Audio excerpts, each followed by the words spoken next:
엊그제 청년부 MT를 다녀왔습니다. 생각보다 너무 늦게 시작해가지고 거의 누박이 이렇게 지나고 왔습니다. 새벽 1시 반쯤에 다 도착해가지고 그때부터 밤새 여러 이야기를 또 청년부를 어떻게 이끌어갈까 뭐 이런 얘기도 많이 나왔고요. 또 을왕리가 아니죠? 동막 근처에 가서 동막 해수욕장에서 놀았는데 갯벌에서 거의 논 거죠. 갯벌에서 이렇게 와서 잘 얘기하고 잘 쉬다가 왔습니다.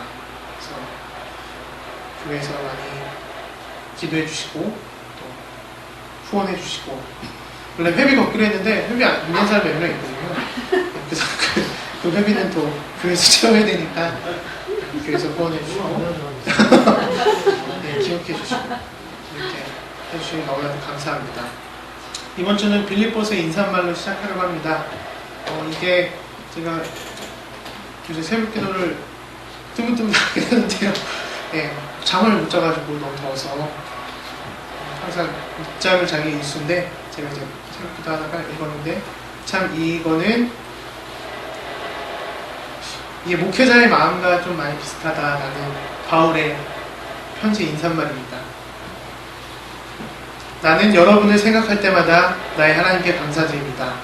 내가 기도할 때마다 여러분 모두를 위하여 늘 기쁜 마음으로 간구합니다.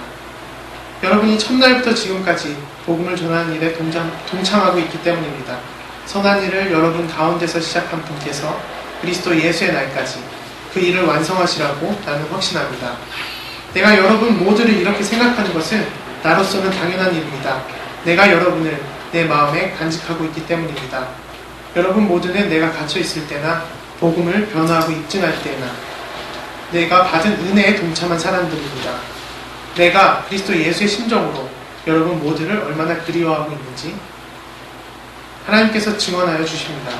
내가 기도하는 것은 여러분의 사랑이 지식과 모든 통찰력으로 더욱더 풍성하게 되어서 여러분이 가장 좋은 것이 무엇인가를 분별할 줄 알게 되는 것입니다.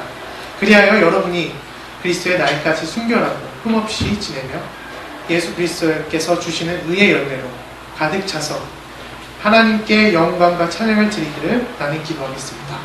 라는 바울의 인사말인데, 저도 이런 심정과 같다는 생각이 좀 들었습니다.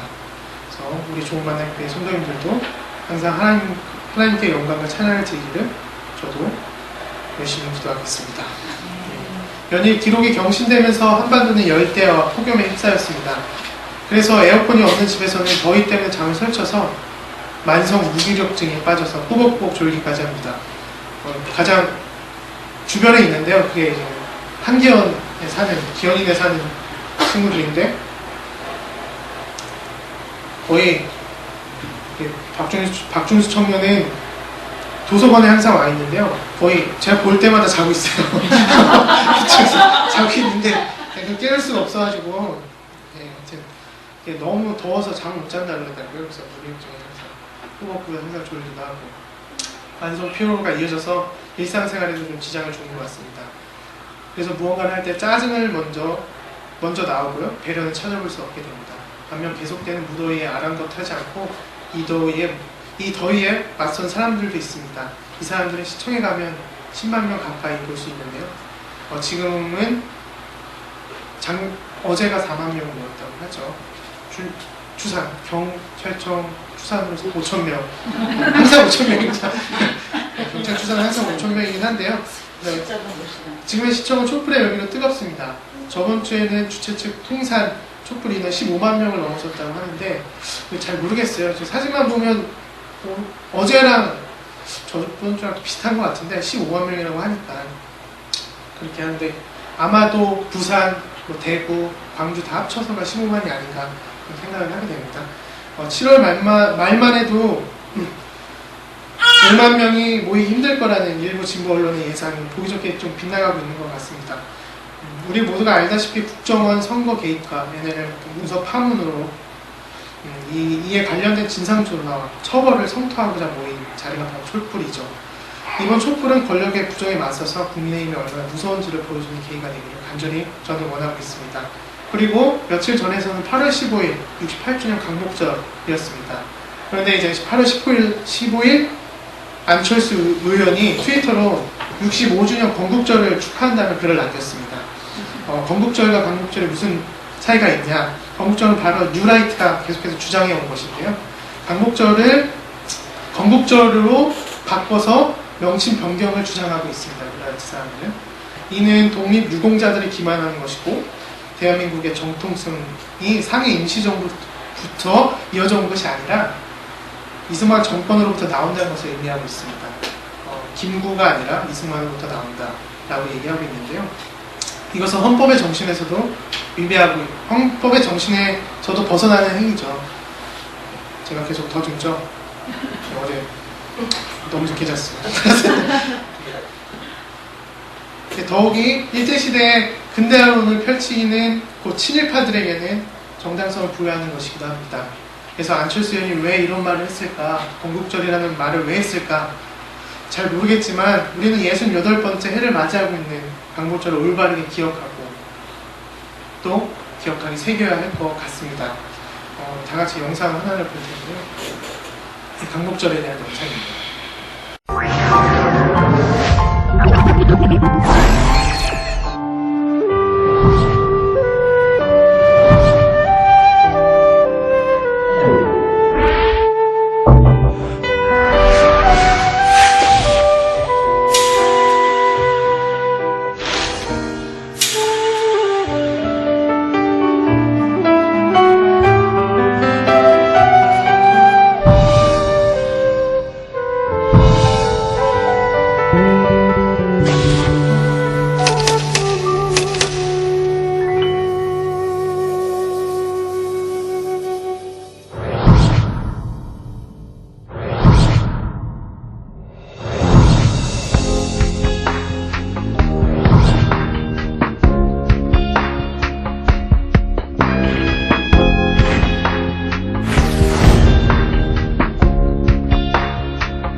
기억하기라는 설교지요. 어떻게 보면 우리나라 참 뒷북치는데도 1위고 언론 왜곡도 1위고 우리 민중들이 제대로 된 정보를 언제쯤 받아볼 수 있을까 그런 생각 좀 들고 일본은 아직도 8월 15일은 종전일이라고 지킨다고 이렇게 얘기를 하고 있더라고요. 그리고 한쪽에서는 우리나라 한쪽에서는 친일파 청산이 되지 않고 과거에 대한 제대로 된 반성이 없기 때문에 뉴라이트 같이 8.15를 건국일로 지키고 또 일제 치하가 우리나라의 근대화를 앞장시켜 왔다 그렇게 선전하는 사람들도 너무나도 많습니다. 기억한다는 것은 단순하게 어떤 객관적 사실이나 체험하는 사실을 되새김질해서 기계적으로 기억한다고 해서 되는 것은 아닙니다. 그렇다고 이러한 기억들이 온전하게 객관적이라고 정의 내릴 수도 없습니다. 나에게 기억되는 순간 이 기억은 왜곡되어집니다. 애초에 기억되기 전부터 왜곡되어져서 들어오는 경우도 많습니다.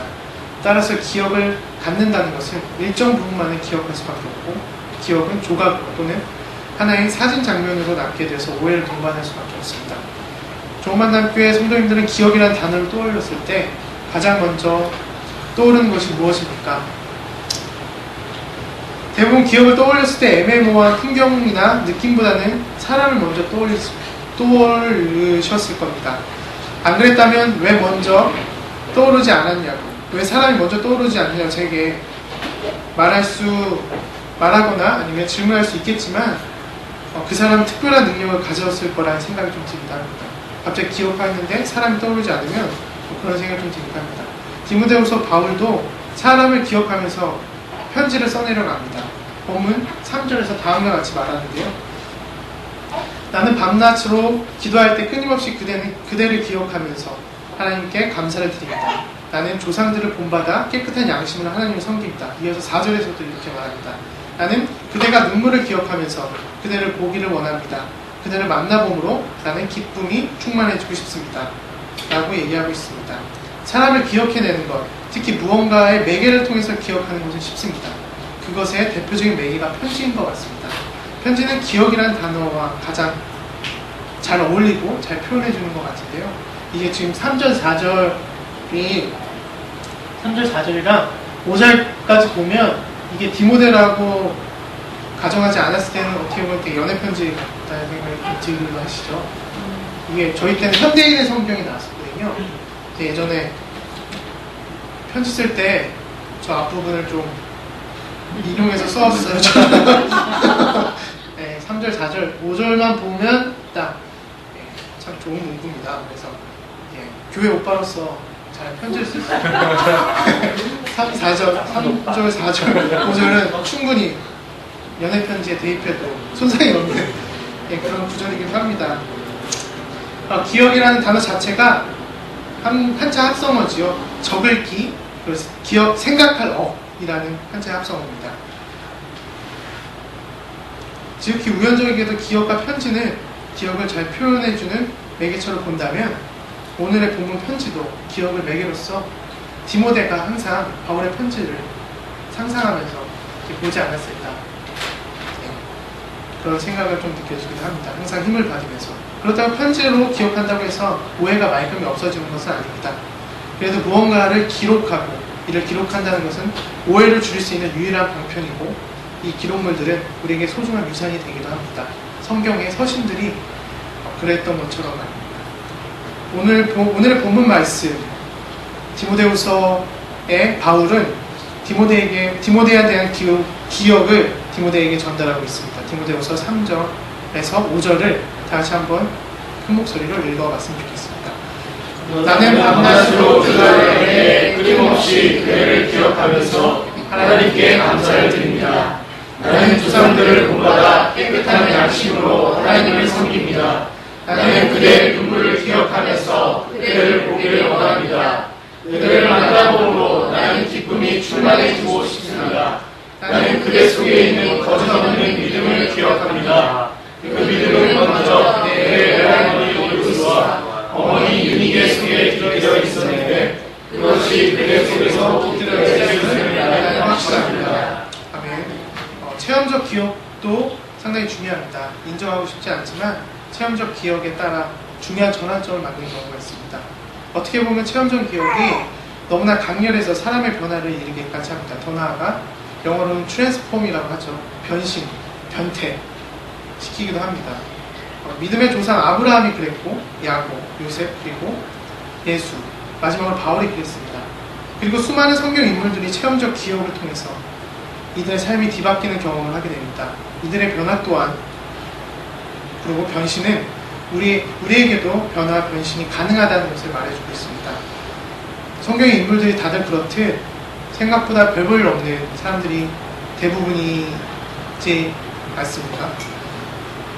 이는 오늘 본문 5절에서도 증언하고 있듯이 그대 속에 깃들어 있음처럼 모든 사람에게 가능성은 무한히 존재한다는 것을 의미하고 있습니다. 우리 좋은 만남교회 성도님들은 예수 그리스도로 인해 변화되어 이 땅을 예수님의 올바른 가치와 뜻을 온전하게 이루시는 성도님이 되기를 기도하겠습니다. 한번 기억해낸 것을 지운다는 것은 상당히 어려운 일이고 거의 불가능한 일일지도 모릅니다. 갑작스러운 사고를 통해서가 아니면 말이죠. 항상 오늘도 드라마를 얘기를 잠깐 하지만 기억상실은 항상 있잖아요. 아니면 혼수 상태에 항상 빠지시거나 식물인간으로 되시는 회장님들이 많습니다. 그래서 이거는 매번 이렇게 항상 누우시고 그러다가 이제 반전의 키를 쥐고 계시는 거죠. 그분이 깨어나지 않으면 드라마는 끝나지 않습니다. 여러분들 이렇게 깨어나지 않으신다고 해서 너무 걱정하지 마시고 분명히 끝나기 전 한 7일 전이나 일어나셔서 반전을 일으키시니까 너무나 걱정하지 말기를 바랍니다. 갑작스러운 사고를 통해서 이렇게 일어날 때 이를 잘 표현해주는 시가 있습니다. 잊지 못하는, 얼마나 기억이 지워지기가 어려운 건지 최영미의 서른사라는 시에서 이렇게 얘기하고 있는데요. 한번 제가 읽어보겠습니다. 꽃이 피는 건 힘들어도 지는 건 잠깐이더군. 골고루 쳐다볼 틈 없이 니만 한번 생각할 틈 없이 아주 잠깐이더군. 그대가 처음 내 속에 피어날 때처럼 잊은 건 또한 그렇게 순간이면 좋겠네. 멀리서 웃는 그대여, 산 넘어가는 그대여, 꽃이 지는 건 쉬워도 잊는 건 참 한참이더군. 영영 한참이더군. 네, 이런 시인데요. 제가 이거는 군대 여자친구랑 헤어져서 이걸 났었거든요. 제가 그때 정말 우울해가지고 시집을 이만큼 사가지고 체력단련실에서 시집을 보면서 나가서 꽃을 하나 꽂고 원산 보면서 이 시를 좀 읽었던 기억이 납니다. 그러면서 옆에서 제가 항상 하는 얘기였지만 옆에서 항상 헤어지던 선임들, 이미 이제 전역할 선임들은 항상 얘기하죠. 시간이 해결해 준다고 이렇게 얘기를 하고 있습니다. 나와 관련된 사람의 기억을 지운다는 것은 더더욱 힘든 일입니다. 복잡한 인연의 끈이 이어지는 그 순간 아무리 칼이 날카로워도 기억을 잘 지워낼 수 있는 지우개를 가져도 완벽하게 지우거나 끊어낼 수 없습니다. 그것이 체험적 기억입니다.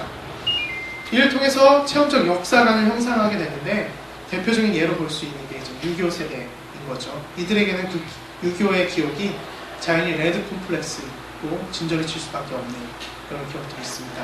그리고 가정에서도 마찬가지고 제가 아직도 저는 유교 세대가 아니니까 제 어릴 때 기억을 하자면 제가 몰랐었는데 초등학교 2학년 때까지 오줌 쌌더라고요. 이불에다 정말 물을 많이 먹은 날은 화장실을 가야 됩니다. 하면 아버지께서 그때는 힘이 너무 좋으셔서 저를 들어서 패대기 치시고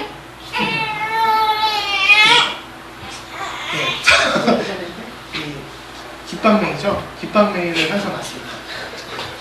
맞으면 그때는 유달리 너무 세게 맞아가지고 이 자국이 이렇게 났어요. 자국이 나서 학교에 가는데 선생님이 이게 어떻게 된 거냐고, 그래서 경찰서에 갈 거였습니다. 아버지 신고하신다고. 그 정도까지 이렇게 빨개졌거든요. 근데 더 재밌는 거는 그 다음 주가 됐는데 제 짝꿍이 반대쪽에 손바닥 자국이 나가지고 그렇게 앉았던 기억이 있어서 상당히 2학년 때는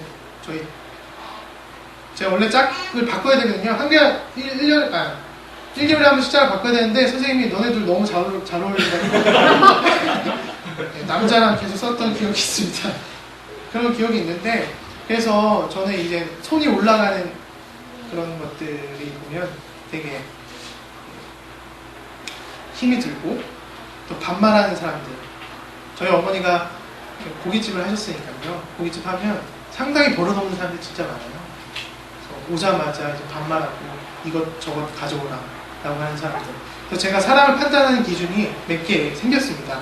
우선은 아이를 때리는, 저도 때릴 것 같긴 한데 아이를 때리는 사람을 좀 이렇게 거부하기도 했을 거예요. 이 사람은 좀 성품이 덜 돼 있다라고 생각했었는데, 제가 아이를 키워보니까 그거는 좀 그럴 수도 있겠다 좀 하게 되는데요. 두 번째는 어느 식당에 가거나 모르는 식당에 가서 반말하는 사람을 정말 싫어합니다. 이 사람을 봤을 때 이 사람 성품을 제가 의심하기도 합니다. 대부분의 이론가들이나 분석가들은 생각과 행동이 굳어져서 변화되기가 힘들다고 얘기합니다. 특히 유교 세대는 그렇다고 하죠. 과연 이들은 변화되기가 힘든 일인지 질문하지 않을 수 없습니다. 오늘 본문은 다음과 같이 말합니다. 6절, 7절, 8절에서 얘기하고 있는데요. 6절에서는 이런 이유로 나는 그대를 일깨워서 그대가 나의 안수로 말미암아 그대가 그대 속에 간직하고 있는 하나님의 은사를 다시 불붙이게 하려고 합니다. 라고 바울은 얘기하고 있습니다. 이 말씀은 비단 바울이 디모데에게만 말하는 것이 아닙니다. 모든 이들에게 가능성을 갖고 나아가야 한다는 것을 말해주고 있는데요. 그러기 위해서는 7절처럼 능력과 사랑과 절제의 영이 필요합니다. 그 절제의 영을 갖기 위해서는 일깨워져야 되겠죠. 일깨워진다는 것은 새로운 상상력을 발휘해서 나만의 기억을 창조해 나가는 데 있습니다. 반고우의 편지만 모은 책 반고우 영혼의 편지에서는 반고우가 동생 테오에게 보내는 편지에서 이렇게 나타나 있습니다. 되게 긴데 제가 짧게 한 얘기하겠습니다. 사람은 영원한 것이다. 물론 외형은 변할 수 있다. 하지만 본질은 변하지 않는다. 어떤 사람이 사랑에 빠지기 전과 후의 모습은 마치 불 꺼진 램프와 타오르고 있는 램프만큼이나 다르다. 어느 쪽이든 램프는 거기에 존재하는 것이고 그게 좋은 램프라고 주장할 수 있다. 하지만 사랑에 빠진 램프는 빛을 발산하기도 하는 것이다. 그게 램프의 기능 아니냐. 그리고 사랑은 우리가 더 많은 것을 받아들일 수 있도록 해준다. 바로 그런 방식으로 우리는 자기의 일에 더 적합한 사람이 되어간다. 반고우는 계속해서 사랑에 실패하죠. 제가 봤을 때는 실패하는 사람이 이론이 더 강하다고 제가 생각이 됩니다. 그리고 그 이론 속에서도 통찰력이 있는 거죠. 그래서 실패한 사람을 만나게 되면 그 실패한 노하우를 들으면서 우리가 사랑에 대해서 다시금 생각할 수 있게 되는 겁니다. 기독교인으로서 좋은 기억을 갖기 위해서는 능력과 사랑, 절제가 필요하다고 바울은 누누이 얘기하고 있습니다. 반고우가 테오, 자신의 동생에게 쓴 편지에서 나와 있는 것처럼 자기에게 적합한 사람이 될 수 있게 하기 위해서는 사랑의 본질이 무엇인지를, 그리고 어떤 기억을 갖고 우리가 그 기억을 공유하는지가 상당히 중요한 것입니다. 기억은 타의적으로 조작이 가능하게 됩니다. 조작 가능한 기억은 왜곡이 진실되게 느껴질 수 있게 오해를 불러일으키죠. 이러한 의미에서 상상력을 너무나 쉽게 충분히 통제받을 수 있습니다. 우리의 청년들도 마찬가지고 상상력은 쉽게 변하지요. 우리의 자아현실이 첫 번째가 아니라 무언가의 돈을 벌기 위해서, 아니면 돈을 버는 이유 되게 중요하죠. 그런 의미에서 그 바버라 에런 라이크는 노동의 배신에서 이렇게 말합니다. 일반적으로 저임금 노동 자체가 노동자 스스로를 천민처럼 느끼게 만드는지도 모르겠습니다. 겨우 24살인데 이미 디스크에 심각한 문제가 있으며 신용카드 빚이 $8,000에 달한 로리의 대답을 이랬습니다. 내 생각에는 나도 언젠가 그런 것들을, 집인데요, 갖게 되었으면 좋겠어요. 그게 내게는 동기부여가 되고 조금 더 억울하지 않아요. 왜냐하면 그들처럼 사는 게 제 목표니까요. 라고 얘기하고 있습니다. 인생의 목표가 자아현실의 목표보다는 눈에 보이는 것에만 집착하는 사회가 되어버렸습니다.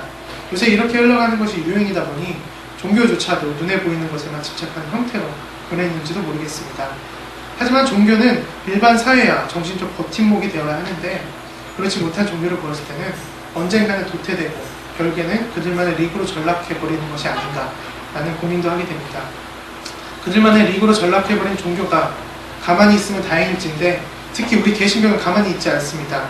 그러한 종교에게는 본문 8절이 이 대답을 해주고 있는데요. 8절을 다 같이 한번 읽겠습니다. 그러므로 그대는 우리 주님을 위하여 증언하는 일이나 주님을 위하여 같이 몸이된 나를 부끄러워하지 말고 하나님의 능력을 힘입어 복음을 위하여 고난을 함께 겪으십시오. 이것이 개신교에 존재하는 이유입니다. 그리고 그리스도인이 존재하는 이유이기도 합니다. 우리 좋은 만남교회 성도님들은 이번 주간 하나님의 능력에 힘입어 고난을 슬기롭게 이겨내시고 우리의 복음이 우리의 삶의 힘이 되기를 기도하겠습니다. 이제 말씀을 마치겠습니다. 하콥 할머는 비통한 자들의 정치학에서 예배 공동체에 대해서 이렇게 말합니다. 예배 공동체가 질문들에 대한 대답을 몸소 구현했을 때 그 생생한 증언은 어떤 교리나 경전보다도 훨씬 강력한 힘을 발휘한다.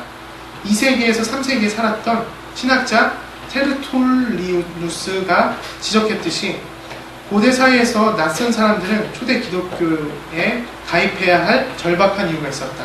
한때는 서로에게 낯섰던 사람들의 소집단에 잠깐 들렀을 때 그들이 서로를 얼마나 사랑하는지를 보고 깜짝 놀랐다 라고 얘기하고 있습니다. 좋은 공동체는 좋은 기억을 공유합니다. 이는 좋은 나라도 좋은 기억을 공유한다는 것으로 넓게 다시금 얘기할 수 있는데요. 좋은 기억은 좋은 사람을 또한 만듭니다. 우리에게는 좋은 기억들과 좋은 기록물들이 있습니다. 그리고 우리에게는 우리가 지금부터라도 좋은 기억과 좋은 기록물들을 몸소 체화한다면 좋은 만남교회 그 공동체는 앞으로를 더 기대할 수 있는 교회 공동체가 되지 않을까 생각합니다. 같은 기억을 공유한 자만이 공유한 기억 속에서 누군가를 위로할 수도 같이 기뻐할 수도 있을 것입니다. 좋은 만남교회 성도님들은 이번 주가 희망의 기억을 누군가 공유하고 나누면서 복된 한 주간이 되기를 기도하겠습니다.